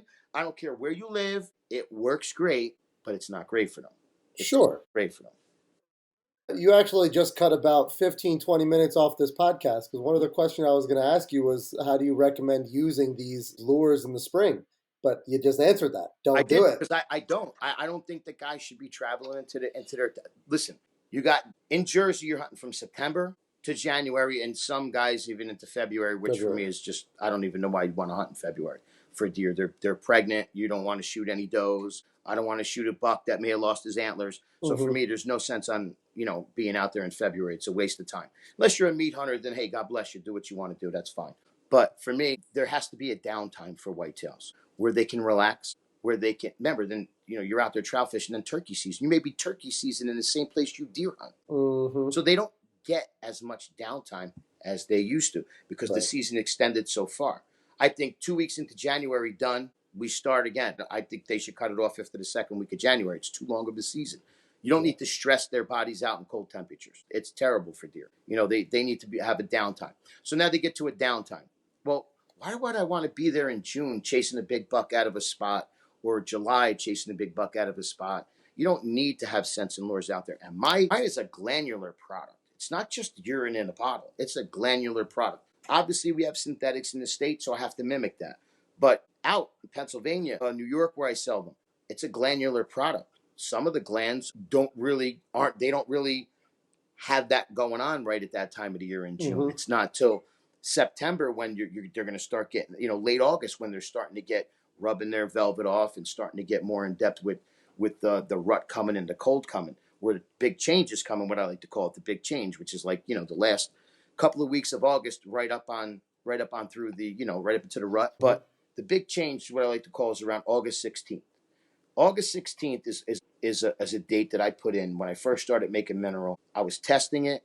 I found out that they hit mineral up until about the middle of August. And then they don't visit those sites anymore. Their bodies don't require any more salt licks. They may come by and mess with a little bit or stop by here and there. But for the most part, they know the winter's coming. They know the rut is coming, and they want to put on weight, acorns. Looking for high vegetation, high fiber, high fat, and looking for acorns. We get those windstorms or late summer rainstorms that come out, and you go by the areas where you may have acorns, and you look on the ground, and you'll find some of them, and then because then you'll see the caps, and you'll start to see that the few are gone. So I like to check those spots periodically towards the end of August, especially after a rainfall, because they'll drop some acorns out of the trees or some that have still been growing. You look, you see them, and then you could put up a camera, and sure enough, they'll come and they'll start eating them. And that's how you know that's what they're on. But I use August 16th as a base where they're done with mineral.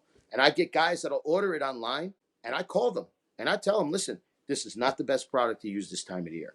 You want to use something, use my feed. I could direct you in a bunch of different ways to use different things, but don't buy any more mineral as of August 16th. If you want to supplement it by adding it into feed, during the season, that works great. It's good for them, but it's nothing that they're going to need until we get to, January, February. And I love that. Like a lot of the different companies that we're starting to partner with or whatever, however you want to call it, are very much the same mentality that you are. We were talking off the air just before this about Fire Knock and how I'm about to start building arrows and I'm looking forward to releasing. I think by the time this podcast airs, I will have officially launched my arrow series. And But that. what's that? And I'll be a dad, 100%. Yeah. But it's the same thing. George is the same way. If you order something and he feels it's not the best thing for you, he's going to call you up and tell you not to get it. Yeah. If you call him and you say, listen, I'm a younger hunter. I shoot 50-pound bow with this let off, and I'm only shooting under 30 yards. He's going to say, you don't need my arrow. If you want to use my shaft, fine. But you don't have to spend the money on all the upper end stuff because you don't hit the speeds you need to. Guys, people, companies or business owners that will tell you not to buy their stuff because it's not the best for you.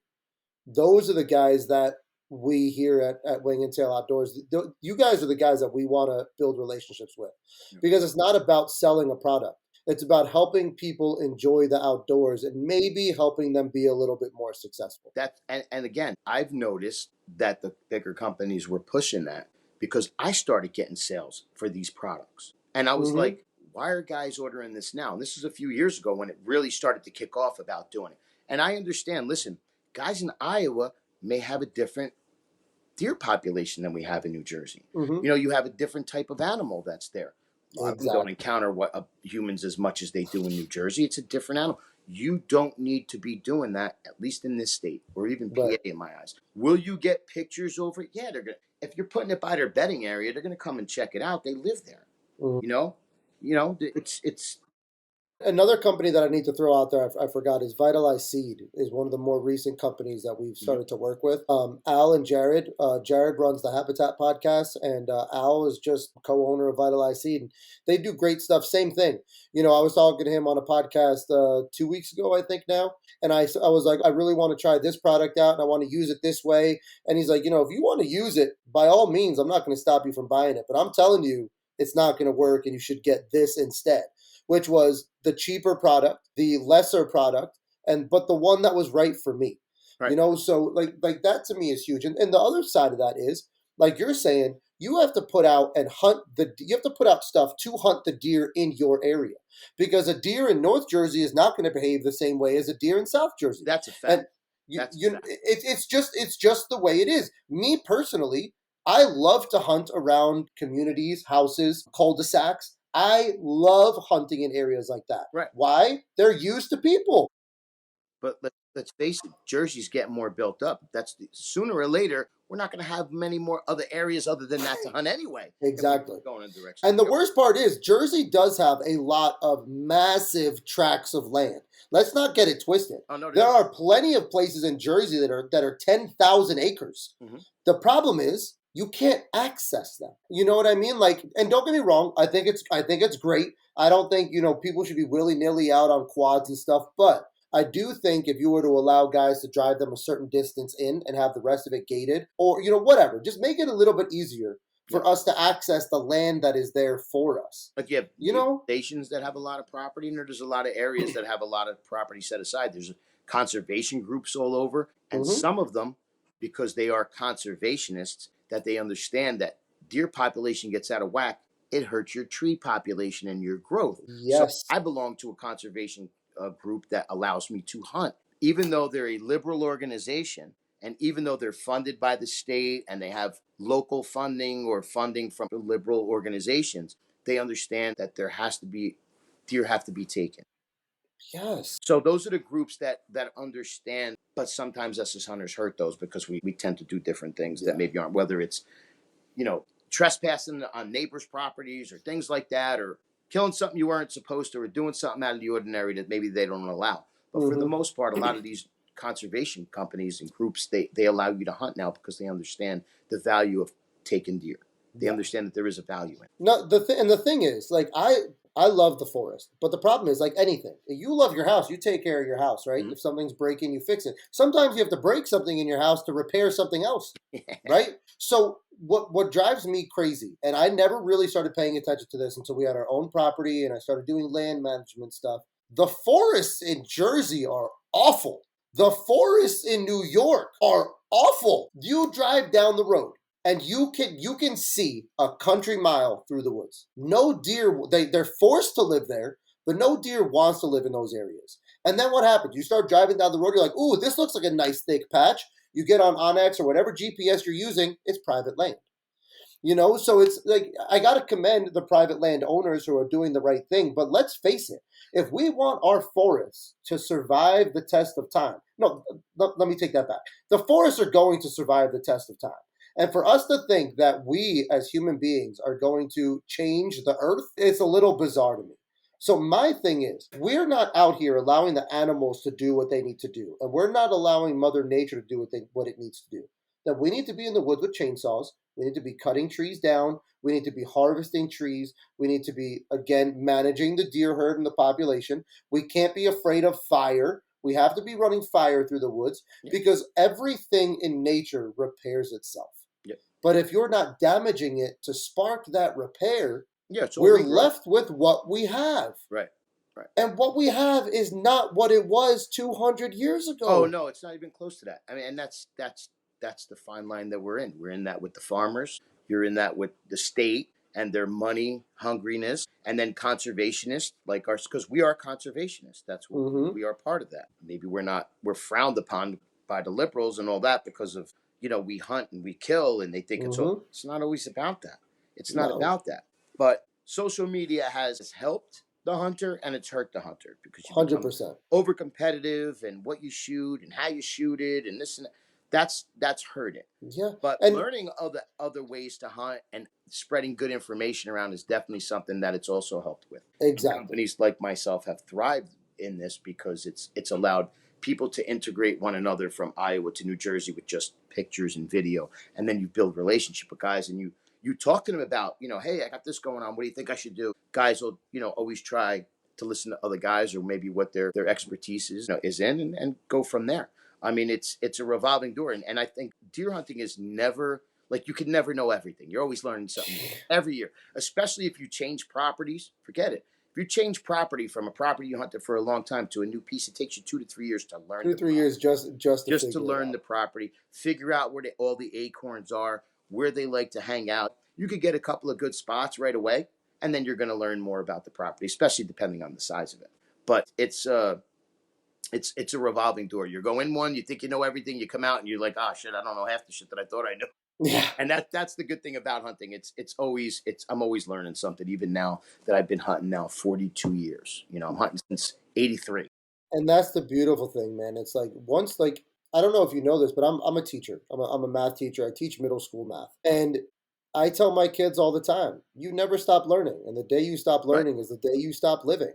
Yep. Right? Because like at a young age, people think learning is education, right? Which is true. And education is part of learning. But learning is making mistakes. Learning is trying something, and if it works, you do it again. If it doesn't work, you figure out how to make it work the next time. Yep. Learning is asking the questions to help you figure out how to do stuff. And more importantly than asking the questions is accepting the response you get. Going into something and expecting a specific response, and then, well, that's not what I wanted to hear, so it must be wrong. No, you have to have an open mind enough to say, okay, this isn't what I expected. Am I wrong? Let's test this out. Yep. Like we go through our lives every single day working through the scientific process, and we don't even recognize it. We learn the scientific process in fifth grade, come up with a hypothesis, gather data, test it out, analyze, and then was your hypothesis correct or not? No. Okay, what do you have to do to change it? Let's do it again.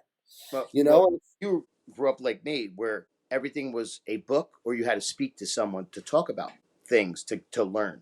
Now it's at your fingertips. Yeah. Like YouTube, learning how to turkey call on YouTube is a great way for you to learn how to turkey call, especially if you're using a diaphragm call, because they're going to play a turkey sound and you're going to mimic it. And that's a way some guys, like I say, hey, listen, If you're not sure or you're learning, there's only so much information I could give you, go to YouTube, punch up turkey call, new turkey Exactly. call, diaphragm call, on.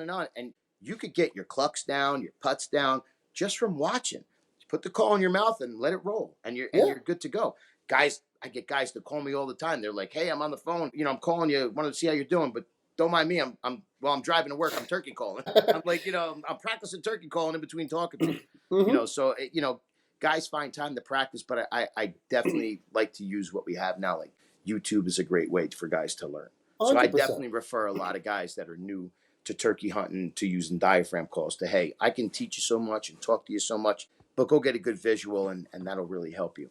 So I Yeah. picked out a couple of things that I always give to guys that I know are new callers. And I'm like, hey, go check this site out on YouTube. This will really help you. So there's a lot of stuff like that that's definitely been really good with, especially when it comes to turkey calls. That's awesome. Yeah, that's definitely something that helps a lot. And once you learn it, it's like, you don't ever forget it. It's like, riding a Yeah, bike. exactly. Now, I got one more scent question for you. We're at about an hour and 10 minutes now. I would love to have you back. What I'm trying to do on this, which I just started recently, is I'm trying to find local hunters, New Jersey hunters. Basically, I'm not going to list all the states. Basically, spanning from Virginia to Maine, including Virginia, West Virginia, and Pennsylvania. Right. And I'm trying to do like hunter profiles, if you will, but like northeastern profiles. So I'd love to get you back and just talk hunting stories. Your background, like we talked a little bit about your background in deer Right. hunting, but how you like to go about deer hunting and how you like to go about turkey hunting. I think that'd be a I fantastic touched on a little bit conversation. by acorns and stuff. But Yeah. definitely, I'm willing to come back anytime. I appreciate it. In between then and now, you got a lot to sort out. You got a lot of Yeah. stuff coming up. Yeah. So Yes, I do. you're gonna need a little bit. But yeah, I'd definitely like to get back to you by the beginning of the summer, or maybe Yeah. in the middle of the summer, whatever. I got a lot of time then.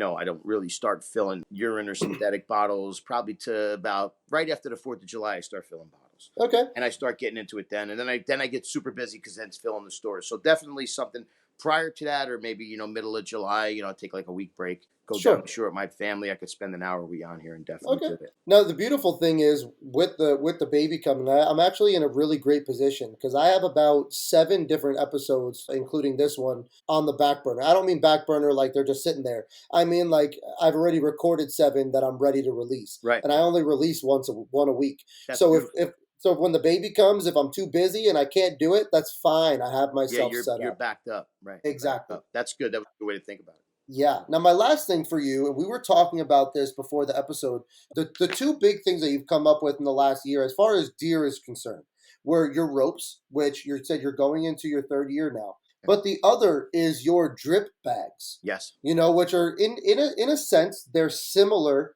to the way the older, I don't know what company made them, but they had those the drip bottles that you could put up that only dripped during the day, I guess, because That's a of mock like. scrape. Those are mock scrape. Those are Okay. specifically made for mock scrape. Drip bag is a mineral / salt lick. So it's a Okay. completely different product. So And it's not a scent. It's more of an attractant it's an attractant, but it's a scent because they'll come in apple flavored or green Mhm. apple or sweet corn or white oak acorn. They come in a ton of different flavors, and I do that to be very versatile so that guys from way down south, west, everybody has something. I found like even guys from Ohio like cherry for some reason, so I make Mhm. cherry ones, and they've been probably one of the hottest products I've put out.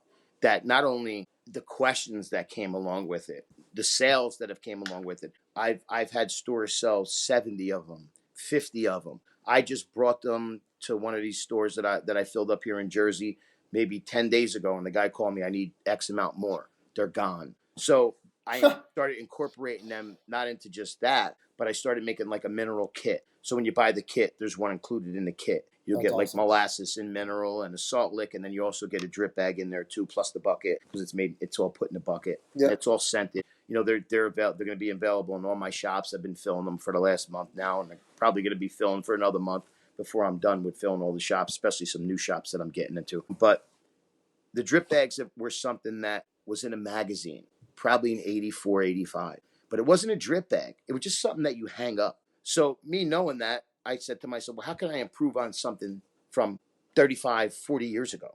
What could I do differently with that specific product that was out in a magazine that I remembered from so many years later? So the idea isn't totally mine, But coming up with the different flavors and then coming up with what's in the bag is totally different than what was in theirs, because I remember having it and I remember what was in theirs. So I'm like, well, what could I do? Because I want it to be something that I really made, even though it's predicated off what something was there years ago, but that's different. And what could I do to change it? Well, whatever I put in the bag, because I'm not going to release, because I have people writing me, hey, what's in the bag? I'm not going to tell you my ingredients or what's in the bag. It's just going to list I'm all not, I'm the not going to ingredients. tell you. I can't imagine I get emails like that. Hey, what's in the bag? No, I'm not going to tell you. Buy it, and then you could try and figure it out, but it's still what's in it. You could figure some of it out, but not all of it. Now So, on your so on like the I'm sorry, go bag ahead. comes in, the bag itself comes in another bag, and then you have to fill that bag with a half a gallon of water, and then you shake the bag up, pour out the contents over a mineral site, over a block, over a salt lick, and then hang the bag up over it. Every time it rains, it's dripping, and the deer, once they pick up on it, it's like a magnet. They're there all the time. You know, some people haven't had great success until later on in the season with it. Some people have had success all season with it. But what I did do is I made it so that it lasts between 4 to 8 months and sometimes longer. So nobody sells anything for $20 that lasts 4 to 8 months anymore. Bag of feed lasts you sometimes a day, maybe 2 days, depending on the animal. This lasts you 4 to 8 months. I can guarantee that, depending on rainfall. Some are lasting a year. I got guys that are like, hey, I still got like stuff in mine. I want a couple new ones, but the old ones are still, That's they're amazing. still got stuff in it. And nobody makes anything that lasts that long. But I found a way to do it.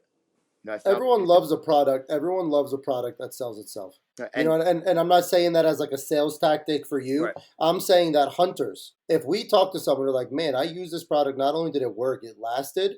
Mhm. That right there is how you know that you're onto something. Like if you buy one now and you put it up, it's going to still be up in October. It'll Mhm. still be up in September. And again, that's a product that cuts off. Like it's even surprised me where I tell guys, hey, you know, probably around September 1st, they'll stop hitting it. And some guys had exactly that happen.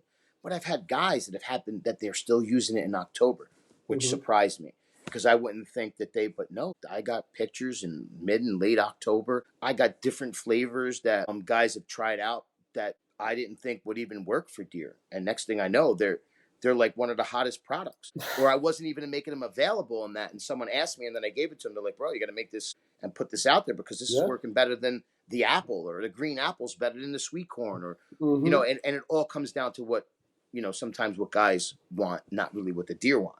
So when you wet it, the scent stays there for a few days and then that's gone. Then it's just the product that's left in the bag. So what's in the bag that's bringing them back? And that's the key. So once it took me 2 years. This was a 2-year idea. It took me 2 years to perfect them. Not only did I have them on my own properties that I hunt, but I had them at my house. And then I started sending them out to other states. And when I seen what other states was doing, now I said to myself, wow, Mississippi, Vermont, New Hampshire, you know, Maine, the Midwest. I don't know how many I sold over the last 2 weeks. Minnesota. I've been selling the states that I normally don't sell stuff to. And these are online sales, like they're online going to your sales. website and ordering them.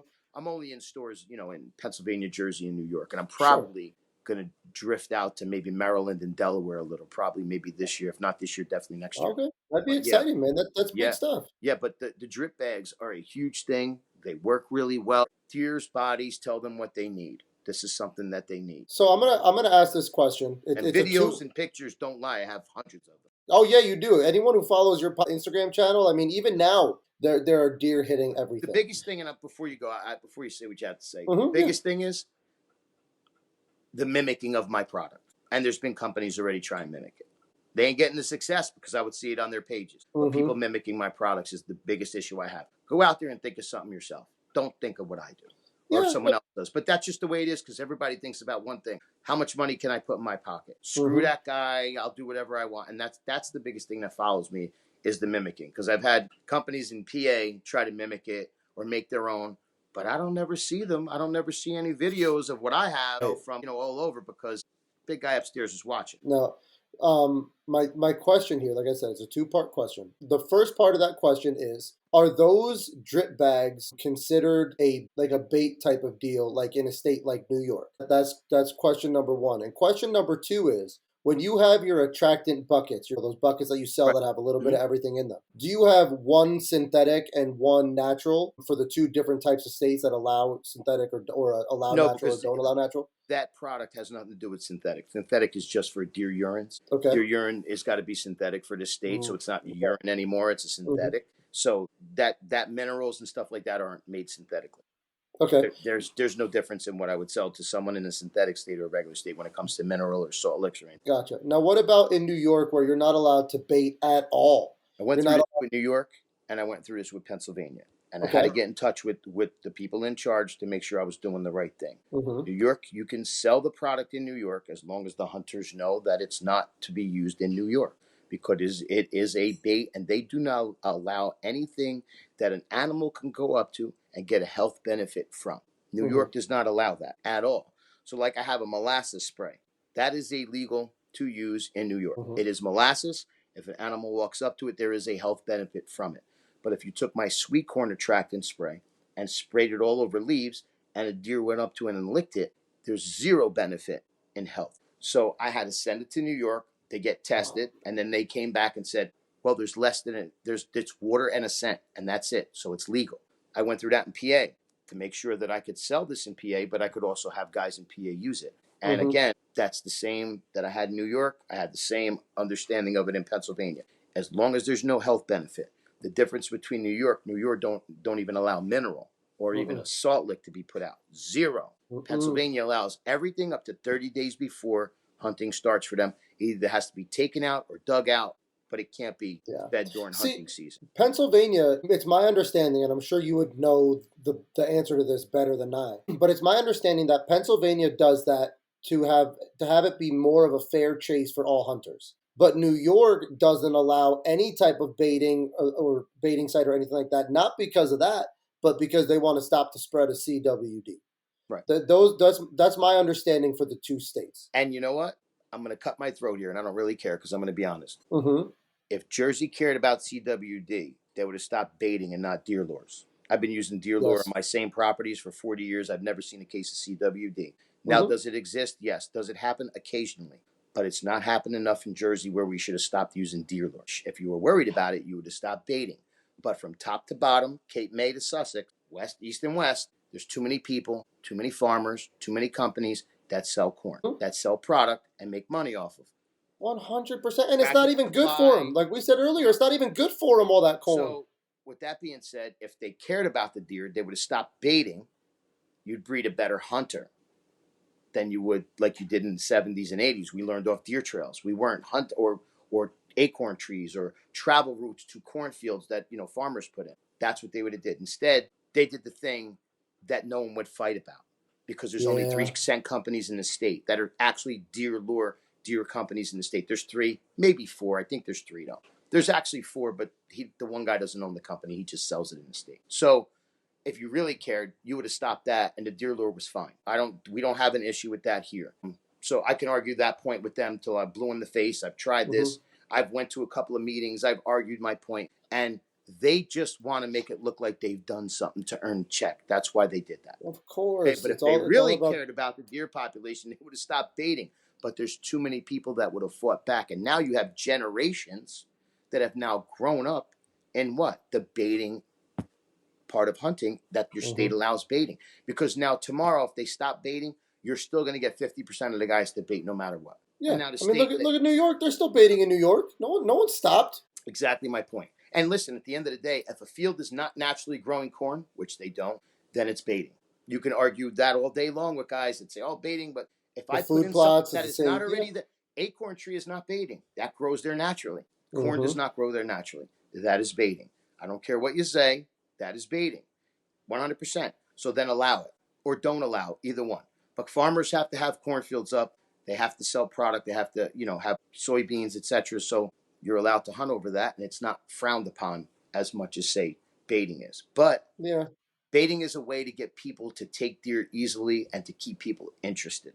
So it's a fine line. So I understand what they did and why they did it, but they didn't do it with the correct intentions. They did it We're just trying to get something done and make it look good. That's what they did. Exactly. And the truth is, like, the screening in these natural urine attractants these days are so advanced that they can screen it and make sure that there's no CWD or any type of virus in there anyway. These big And you make companies that sell deer urine, that own deer urine farms, are tested exactly, and checked all the time. exactly. And Years these ago in deer, the 80s and 70s, you could have sold anything you wanted. Nothing was tested. Nobody cared. And we exactly. got through those times. I'm not saying that CWD we don't have issues with it in pockets or blue tongue, but that was something else caused by a bug that we had a few years Yeah. ago. That Mhm. had nothing to do with baiting. No, but But to you try gotta, and tell me that it was because of deer urine, that, listen, you can make one mock scrape. How many deer are going to hit that scrape? 5, 6, 8. Put out a bunch of bait. You're going to have every deer in the woods hit it. They're Mhm. congregating more together. So if you were worried about CWD, you would stop that and not deer wood. And here's my thing, man. It's like we're never gonna stop deer from laying down sign. When you have a true community scrape, every deer in the community is going to that scrape. Yep. That's the point of it. So if they're doing it naturally and they're all congregating to the same spot, checking the same scent every single day, and if CWD, and now let me preface this: I'm not a biologist, I'm not a scientist, I don't Neither like am I. I'm not a professional here, but my spidey senses are telling me that if it was passed on in this manner, then they would be doing it on their own simply by the way they behave in nature. Yep. I mean, breeding scrapes are huge, and you're going to have a lot of deer hit those breeding scrapes. There's no doubt. Exactly. Most of the deer that are home range deer, or a buck that may pass through every now and then because he's just on the hunt for does, they're going to check that breeding scrape. They all go through a breeding scrape. But not everybody has breeding scrapes. Sometimes you don't have the class of deer to even understand what a breeding scrape is. Sometimes you may have 300, 400 acres and not even see one. They're the size of your car hood. They're huge. So if you're thinking one that's maybe a 5x5 is a breeding scrape, most likely it's not. It's not even big enough. Maybe 8x8, 7x7, 10x10. I've seen them big. I get them every third, 3, 4, maybe 5 years. We get one on the property. So it's not a consistent thing that we get them. But I do notice that if you have a class of deer, 2, 3, 4, 5, that's when you see them. That's the hierarchy. The hierarchy. What you need. Yeah, there's no doubt. All right, man. Well, this has been a fantastic conversation. I think we were able to stay away from the business side of things, just like we had talked about. Hopefully, we got the listeners got a little bit of a different perspective. And I think you laid down some truth. Some things that other scent companies might be afraid to share. And I think that speaks a lot to who you are as an individual. Listen, for me at my age, I don't need to prove to anyone. I've been hunting my whole life. I've done nothing but hunting and have fun with it and love it and make a business into it where I spend a lot of my time where I should be in the tree, but I'm worried about other people getting deer and making stuff and meeting people and all that kind of stuff. So I love it. I want to see the state do well. I want to see bigger deer, better deer. I want to see everybody happy, and you can't make everybody happy. It's just impossible. 100%. All you could do is be true to yourself, be honest, be fair. This state has got a population of bow hunters that are broken down into 3 sections: traditionals, compound, crossbow guys. I don't have a problem with any of them. Like I told you earlier in the show, if you use my product and you killed it with a Toyota or threw a rock at it and killed it, I'm happy my product worked. So I don't have that feeling. I'm happy that guys can get out there, that women are getting into it because it's easier for them to hunt with a crossbow. Or maybe a guy just isn't good with a bow and he's more accurate with a crossbow. So he's actually going to take the animal and not wound it. That's which fair. Is, again, bow, you have to take that into consideration. And listen, there's probably 20% of the guys that work with their bows, maybe 30% all year long. Guys have lives. Once deer season hunts, they put that bow away. They don't see it until August. They don't see it until August. And that's probably 50% of the guys. So, what are you going to be more proficient with if you're not practicing with it all year? You're going to be more proficient with a crossbow. Yeah. And I would rather see a guy take the deer, get some pictures, smile, be happy, than wound the deer, and then it runs into someplace's yard, and that lady now hates you because she's liberal and she let you hunt before, but she thinks it's a disaster. I'd rather see that. And again, I visit all these bow shops. A lot of bow shops in New Jersey are having problems selling bows. Not all, but most. The economy's part of it. Crossbow sales have changed, what bows are being made. We have about 10, 12% of the guys hunt with traditional bows. And those guys are awesome. I love watching them. My cousin does it a lot. I'm getting into it now, traditional, a little bit more as I'm getting older. I'm starting to revert backwards. where That's I've awesome. gone to the peak all the way to crossbows. I went back to compound, and now I'm kind of getting traditional because I'm trying to test myself. And as I'm getting to these later years of hunting, I'm trying to just give more challenge to myself. I'd love to take a nice buck with the traditional bow, but I And want to then get proficient at it. You and know, when you do, I can't wait to hear the yeah, story. I'm gonna try my hardest. I'd like to really do it this year. I really like to do it. If our listeners wanna follow you, check out Rat Getters, see what you're all about. Where can they find you? Whether it's social media, your It's website. ratgettersense.net is my website. So if you're looking for product, you can go there. Also on there is a list of all the stores that I'm in 3 different states right now.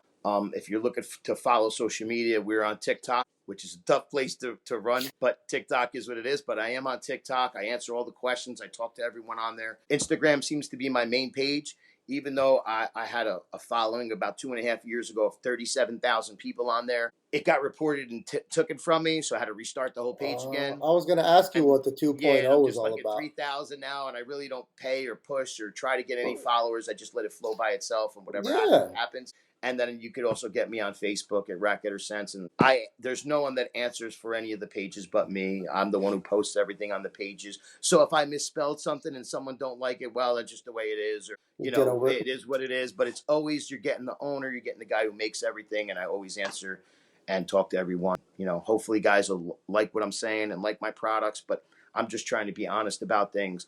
You don't need to be out there making mock scrapes in June. But that's For just my sure. view on it. Guys like to do it. Great. Buy it from me. I make good product. I think you'll have success with it. Save your money. Wait till hunting season a week before, so you could do that. I try to be honest. Like I said, I don't appreciate what the bigger companies have done because I just think they're just trying to put more money in their pocket instead of really helping the hunter Sure. out. That's just my Yeah. Well, there you have it, ladies and gentlemen. That is Gerard of Rat Getter Sense in a nutshell, if you will. Again, I want to thank you so much for joining us here today. This was a great conversation. I learned a lot. Hopefully, the listeners and the viewers got a little bit of a different perspective and learned a little bit along the way as well. And guys, those of you listening, if you did learn something new, or if you have any questions for myself or Gerard, scroll on down to the bottom there. If you're listening on Apple Podcast, at the bottom, leave a nice 5-star review and a little written review if you can as well. If you have any questions, that's one of the places you can leave them. You can email myself at wingandtail.chris@gmail.com, or you can reach me again at Instagram or YouTube. Anywhere you reach out, again, I'll be the one answering that. If you have any questions for Gerard, I can forward them to him as well. And maybe we'll have a list of questions for you next time you join us here on the show, man. Great. It was great, Chris. Thank you so much for Yeah. everything. Best of luck with the baby coming. Thanks so much, brother. And we'll be in touch soon. Until next time, guys, remember, success is just a commitment away. Have a great week. Have a great week.